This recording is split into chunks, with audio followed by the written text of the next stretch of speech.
paying attention to what's going on. They're not really seeing what's going on. Another Sunday we looked at, Father, forgive me, for I don't even know what I'm doing. The thief on the cross, who started berating Jesus, said to the Messiah, come on down here. The other thief on the cross said to him on the other side, the prisoner said to him, what? This man's innocent. We deserve what we're getting, but he doesn't. Then we had a time of two men on the road after Jesus had died, and unbeknownst to them had been raised from the dead, and they were walking along on the road to Emmaus. The scripture says, and this guy started talking to him. This guy was Jesus, and they didn't know it was Jesus until after he was leaving them, and then they realized it was Jesus. And the passage of scripture there in Luke 23 is, they didn't even recognize it was Jesus. Hello? I'd like to finish with that as I close out this Father forgive us and them and launch into something else that I want us to take a look at in the next weeks to come. But I want to do a little bit of a move from here to say today, Father forgive me and us for our lack of attention. Now last week we looked at those guys, they had lack of knowledge, they didn't real, but this is what I'm talking about today is lack of attention. Lack of attention due to a lack of focus, maybe. Lack of attention due to I don't want to see it. Hello? Anybody been there? And finally, a lack of focus or a lack of attention because I start taking things for granted. Lack of attention because of lack of focus. Lack of attention because I don't want to see it. And finally, lack of attention because I'm taking things for granted. There's a story in John chapter 2. It's about a wedding. I know of at least two couples that are with us today that are looking forward to marriage. Chase and Anna. Eric and Michaela, both in May of next year. That's not very far away, then. Getting closer and closer. I think Eric has it down. Do you have it down, Michaela, as to the specific months and so forth? Y'all talking about the months. You know what the months are. The days, maybe. One of Derek and Eric's friends was getting married in March. He could tell me last night during the ball game. Jonathan could tell me the months, the days, and I didn't ask him for the hours, but I got an idea. He knows them. So there's a countdown. Jesus, the first place he ever performed a miracle was a wedding. John chapter 2. I'm going to read it here. Not on the screen today. On the third day, a wedding took place at Cana in Galilee. Jesus' mother was there, and Jesus and his disciples had also been invited to the wedding. When the wine was gone, you mean wine at a party where Jesus was? Jesus' mother said to him, they have no more wine. Dear woman, why do you involve me? Jesus replied, my time has not yet come. His mother said to the servants, do whatever he tells you. Nearby stood 6 stone water jars, the kind used by the Jews for ceremonial cleansing, each holding from 20 to 30 gallons. Look at somebody, that's a lot of water. That's the potential for 120 to 180 gallons of water.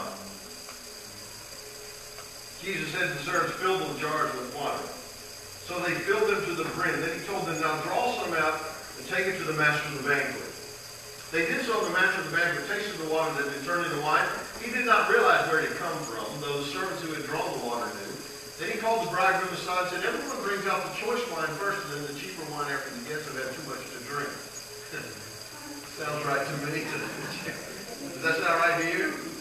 They bring out the cheaper wine when it doesn't matter anymore? That sounds like quite a party. But you have saved the best till now. The scripture records this, the first of his miraculous signs Jesus performed at Cana in Galilee. He thus revealed his glory, and his disciples put their faith in him. Now, what do you think of this story? Now, what do you think of this story? I say, what do you think of this story?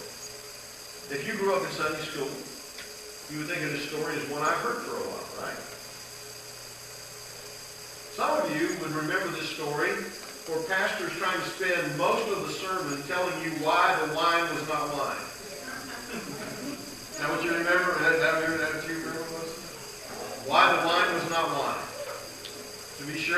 say that the wine was not really wine. So they spent a lot of time talking about the wine was not wine. I'm sorry if you came for that this morning. That's not what we're going to spend our time. Well, I said, you know, it's interesting. Do y'all remember the YouTube video? Have you seen the YouTube video of the people passing the basketball? And you're supposed to count how many times the basketball is passed between the players with white shirts on. And in this study, they have someone dressed in a gorilla suit that walks through the whole video, right through the video, while they're throwing the basketball. Do you know that a lot of people who watch that video don't even see the gorilla? Huh? You didn't, Jared? You didn't see the gorilla? I mean, really, everybody else is wearing a white t-shirt, and they're passing the basketball, and the gorilla walks through the video. And many people like Jared in coming. Y'all say, that's just Jared. The study shows it was not just Jared. A significant number of people, percentage of the people who walked through there did not see the gorilla. Now, why would you not see the gorilla, y'all? Talk to me. You're focused on the white and counting. Is that what you said, Gene? I'm sorry. All right. So you're focused on what? I got to get this number right. I want to be sure I get this number right.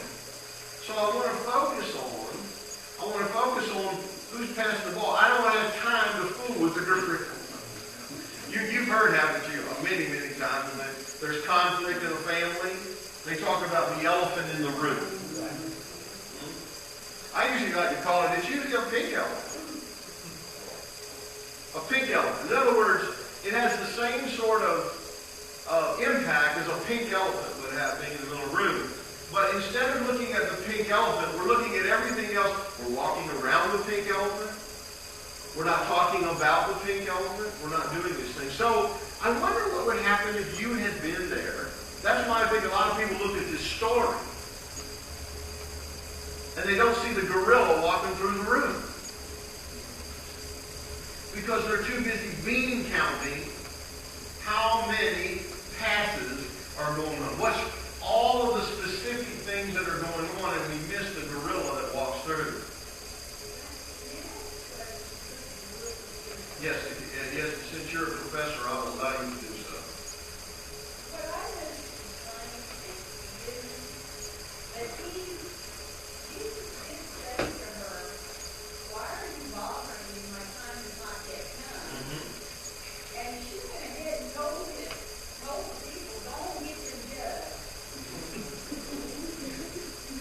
Well,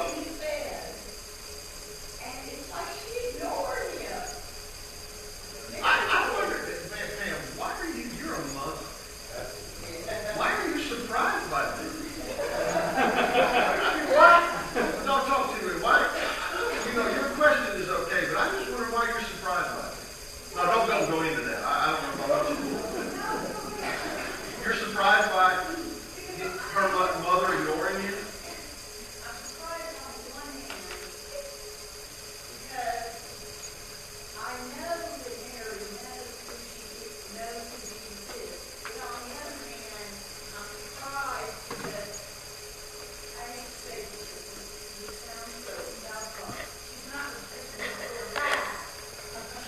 Not expecting his authority. And again, I'm surprised that you were saying that. But my point is,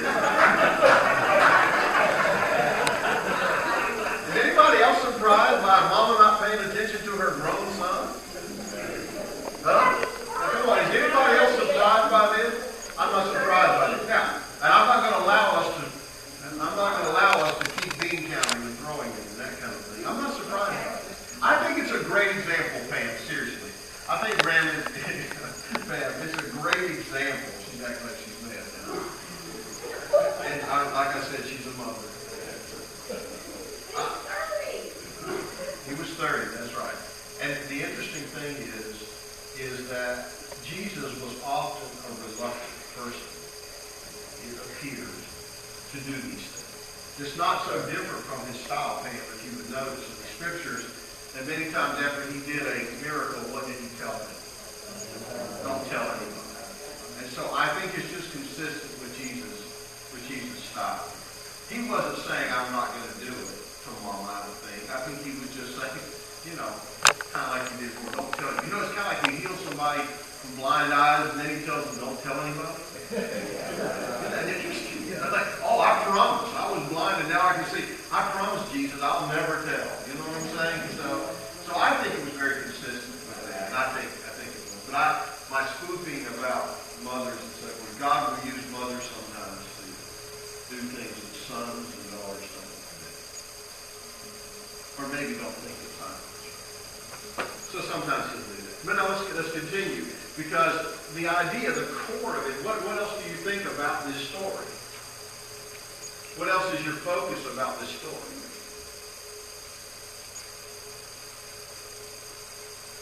May I redirect our focus from some of the normal questions, and Pam's was a great one, I think, Pam. Very good. And some of your questions would be that. May I redirect your focus to this? What does it take to turn water molecules into wine? What does it take to turn water molecules into wine? What does it take? Ask Dan. Dan knows? Dan, what does it take? Nelson is pointing towards you, as is Pam. It's impossible. It's impossible. You don't have the atoms to make wine. You only have hydrogen and oxygen. Okay. Wine atoms would have carbon and nitrogen and other atoms. So it's impossible. It's impossible. You can't change those atoms unless you add, I guess, some borrow neutrons. Maybe you could change, but you have to change the makeup of all the atoms. So naturally speaking, it's not just something somebody does. No, it's impossible. Naturally speaking, it's impossible. Hello? Do y'all see the gorilla now? Yeah. What's the gorilla? What's the gorilla? The gorilla is, it's impossible. The impossible has happened. The impossible has happened. The impossible has happened. That which we, humanly speaking and naturally speaking, cannot understand and say cannot be done, happened. It does not make sense that praise music can replace medication. That does not make natural sense. There is no doctor on the planet who will tell you, oh, I know, you don't need Loratab, you just need praise music. Wave at me, somebody. Were y'all listening to that? Did y'all listen? It don't make any sense. Jonathan just told us what he substituted medication, in this case, for praise music. That don't make any sense. But it does. When you know that with God, all things are possible. In Matthew 19. In Luke 1 it said, with God, nothing is impossible. So the key, the core of this reading of this miracle is it was done at a wedding. That means there was a lot of people there. That means there was a lot of people there. It was the first one he did, even though he was reluctant to do it. He went ahead and did it. But the core is, this guy changed water molecules into wine. And he had to so mess with the molecular structure. Am I right so far, Dan? He had to mess with the molecular structure. He didn't just do like some of us that we said, well, I just throw a little bit of taste in it. You know what I'm saying? It ain't like, how many of y'all know turning water into wine is not like making Kool-Aid? That's what some of us make, think. Turning water into. And he did it with 120 to 180 gallons of wine, or as one writer says, 757 bottles. That's a whole bunch, y'all. You can start a business with that. Just about get started up there, couldn't you? Huh? And so Jesus turned the water into wine. It's interesting to me that peripherally and kind of out around the edges, it's real surprising to me where he did this first miracle. You know, if you're practical like me when you grew up, Jesus should have done a miracle on something that really counted.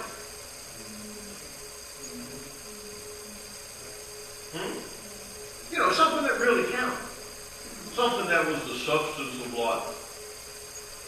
We find out later he did what? He took some loaves and fishes and did what?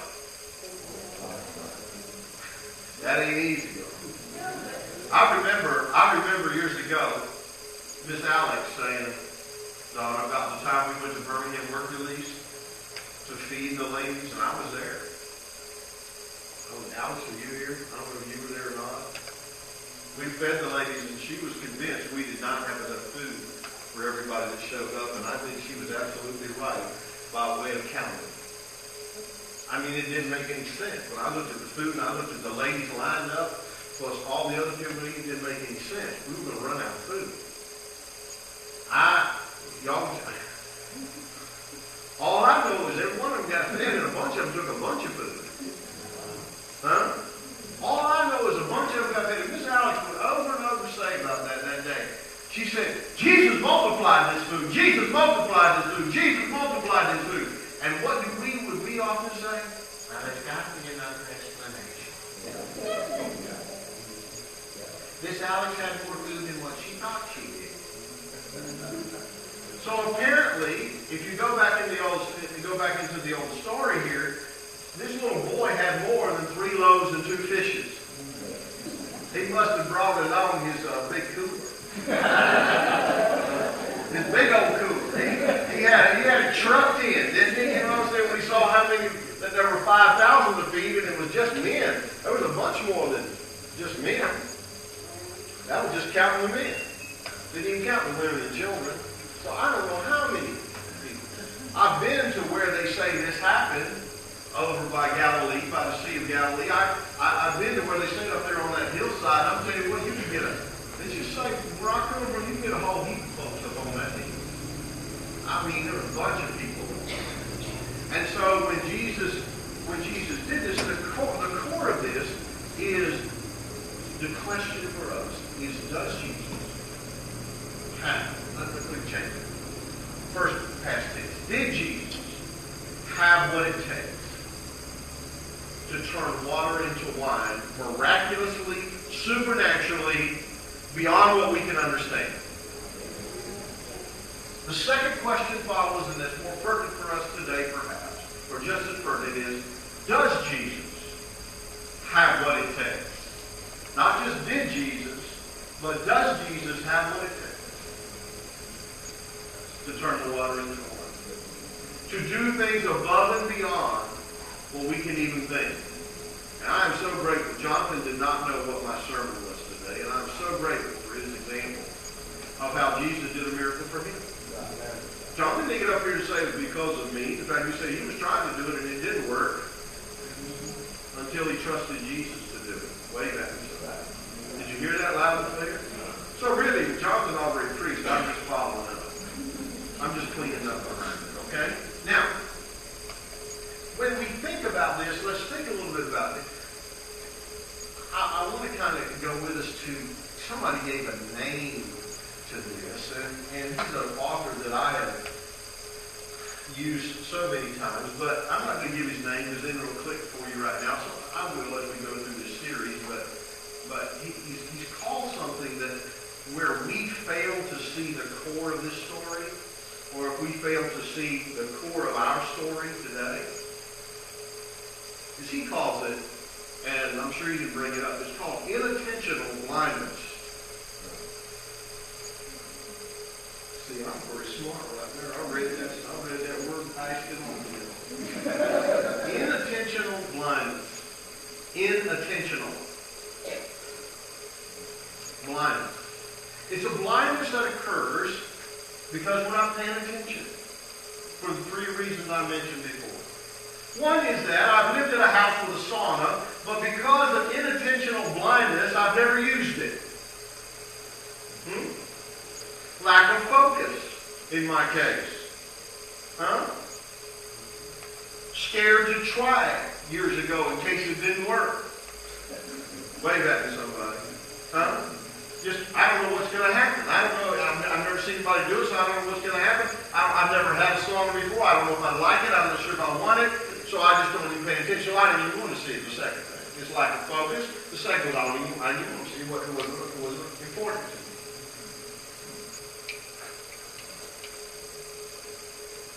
Can you see this as it relates to the work of Jesus, not just years ago, but now? Can you see that in your own life? I can. Now, the final one is not just a lack of focus, and not just, I don't want to see it. It's sometimes just taking things for granted. When you're about to leave a house, sometimes I do this. I'm kind of a sentimental guy. I don't know if y'all ever noticed that or not, but sometimes I'll be thinking about, like we watched a football game or two yesterday, last evening, and we do it in a den with a big screen TV there, and we watched a whole bunch of games there, and I didn't tell my family, I'm confessing in front of y'all, but I started getting sad, because I thought, you know what, we had some really good times in this room.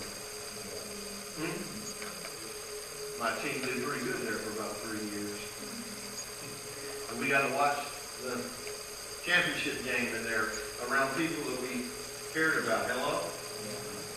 And so I really enjoyed it when it was happening, but I look back and I think, maybe I took that for granted. Maybe I took, so I start thinking at a time like this, I start trying to think about things that I took for granted. You know what I'm talking about? Sometimes inattentional blindness is things I just take for granted. You know, like, why does the planet not spin off its axis every 24 hours? And you and I get swung into outer space. I haven't thought about that lately. Have you? Have you thought about that lately? Boy, I hope this next 24 hours, things don't all of a sudden mess up and we lose gravity's going to you. There I go. Like a bird. I believe I can fly. I never really liked that song. But I think about what's possible when it comes to the planet. You know, it's a little scary, y'all. Hello? If one little glitch misses up here, we're in trouble. How many of y'all know that's true? If something happens, we're in trouble. But I take it for granted. I take the miracle that has been described to me in God's general revelation by scientists all over the globe about the precision with which our earth operates, and I take it for granted. Hello? Can somebody tell me, I read it this week, but I forgot, how fast are we spinning right now? Any of y'all dizzy? You know, it always kind of makes me laugh when somebody says, I think I have vertigo. I'm like, yeah, you probably got a good reason there. Just being on planet Earth.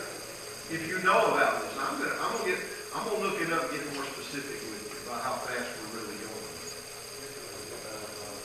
Huh? Victor knows? Say it a little bit louder. I think I heard you right. Several 100,000 miles per second. I think he's certainly in the ballpark. That's how much we're spinning. So if y'all getting dizzy, Juan, are you dizzy? Juan's getting dizzy just thinking about this. But we take some of this for granted, even that which is a part of our everyday life.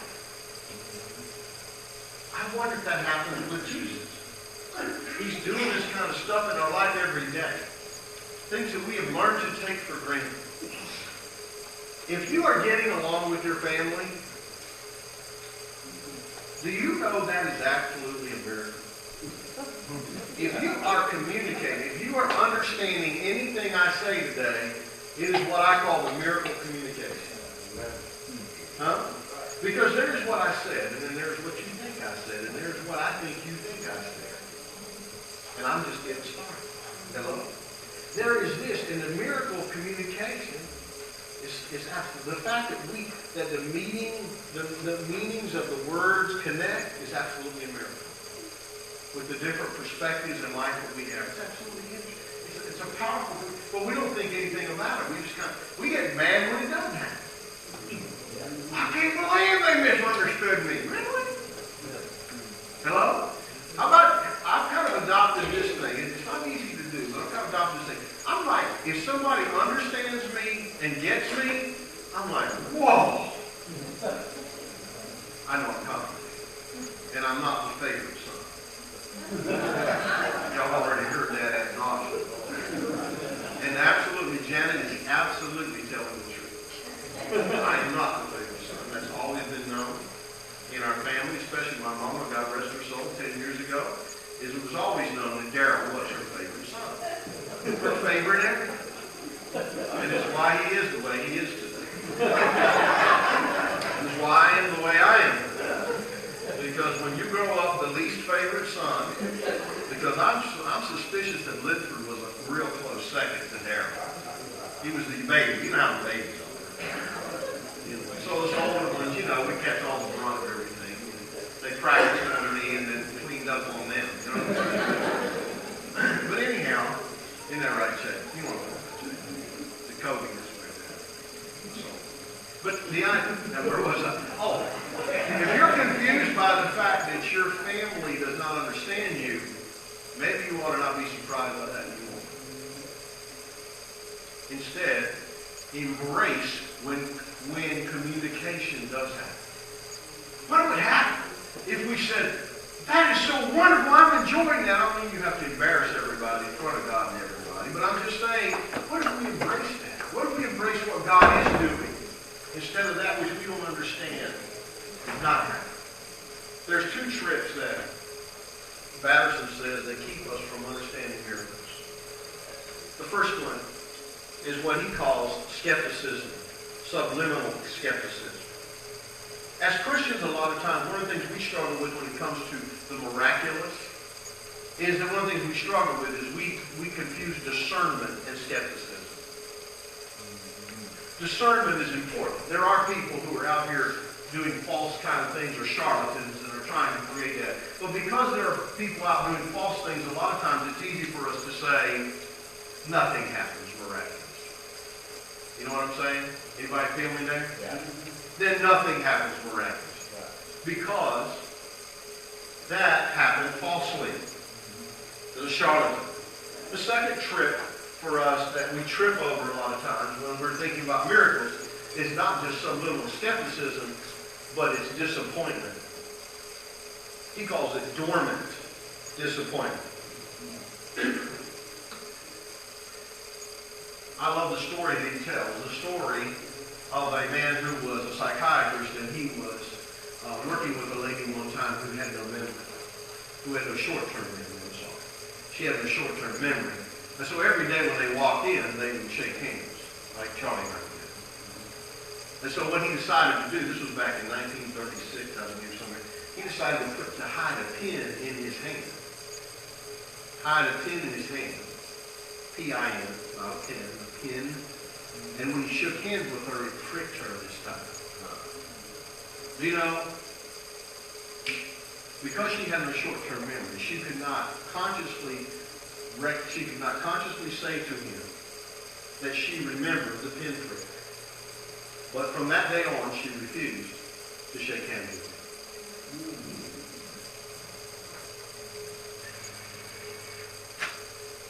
him. The connection. God, give me a miracle. And he gives me a pin. He gives me a pin. And because that pinprick is what I remember, dormant underneath all that is I'm fearful to ask him for a miracle because it may disappoint me and it may not happen the way I want it to. Can I get a witness? Can I get a witness? At the risk of being too personal here, I'm going to share with you that some of you know that in the selling of our house, we had a contract back in July and should have closed in August. And we had an inspection, and after the inspection, the people who were going to buy the house said no. And in fact, by the time they got done with us, it made me feel like we lived in a house that was about to fall down. Hello? It's one of the sturdiest built houses in the neighborhood, I'm told. In fact, I just learned this week it was in the newspaper when it was being built in 2,000 because of always, but it really felt like when they got done with us, when that inspector got done with us, it made me feel like if we lived in a house about to fall in, and I told them, well, we might think about moving before we sell it. You know what I mean? That's how, are y'all with me? That's how it felt. Some of you know, I talked to you about that, about how it felt. And it felt unfair, it felt unjust, and that kind of thing. Well, guess what we have coming up this Monday morning? Now, I'm fine with it. It's just Lenora that's struggling. What do you think goes through our mind? What do you think had me awake at 2:30 this morning, looking at the electrical box to be sure it was fine? I'm not even an electrician. I don't even know if it's okay. Are you with me? I'm at 2:30 this morning. I'm going to look at an electrical box. And it didn't dawn on me, this is stupid. It didn't dawn on me until this morning. That was stupid. That didn't make any sense. Maybe it was because Chad fooled with me yesterday and I was scared. I don't know. That's not why, Chad. You know. The idea is that disappointment leads us. Lenore and I are excited because we have a contract and we have an inspection that's due tomorrow, and we fixed almost everything that other guy said our house was falling apart, and you know, and yet we still like, should we be excited? Because you see, I'm going to be excited because I might be disappointed. And so I don't even. How many of you ever said, I don't even want to get up for it one more time? Way better. I'm not even going to get up for this. We call it getting up for this. Instead of believing and knowing that we're doing what God wants us to do, and that in His time and in His way, He will do His work, and He can close the eyes and open the eyes and give favor and all those kind of things. That's what He calls us to do. You see, this stuff's real to me. It's not necessarily what some people call a supernatural miracle to sell a house. I was saying that. But in the middle of the miraculous, I already live in it day in and day out, whether I'm paying attention to it or not. Maybe. Would you all like to go on a journey with me? Yeah. Over the next little period of time between now and the end of the year, where we'll have some other people sharing too during that time, but I'll say this little journey to say, God, I want to become aware of what you're doing, and that I already live in the miraculous every day. And that instead of worrying about that miracle that I think I have to have way out here somewhere, I will live in the knowledge that you're miraculously doing your work in me now. And that as you do that, you'll do something. Now be sure to follow Jesus and don't seek miracles.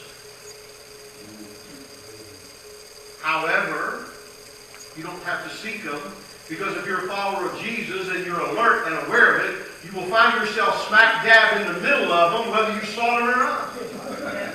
Wave at me somebody. We don't need to seek them so we can get them. We just need to be aware of them, so when they come, we can identify them. I can hear many people at this wedding, can you not? Well, you know. And there's a lot of people today who think it's not scientifically sophisticated